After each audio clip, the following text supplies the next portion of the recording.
बिस्मिल्लाहिर्रहमानिर्रहीम। अस्सलाम वालेकुम नाजरीन, खबरदार न्यूज़ अलर्ट के साथ मैं निसार शेख पेश हैं आज की ताज़ा तरीन खबरें।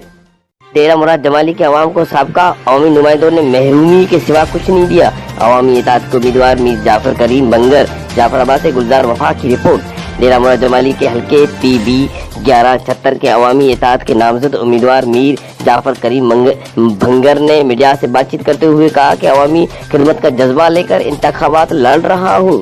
इंशाअल्लाह अवामी ताकत से कामयाब होकर मुखालिफिन को इबरतनाक शिकस्त देंगे। उन्होंने कहा कि साबका अवामी नुमाइंदों ने डेरा मुराद जमाली के अवाम को महरूमी, बदहाली, बेरोजगारी के सिवा कुछ नहीं दिया। अब इनका शिकस्त मुकद्दर बन चुका है।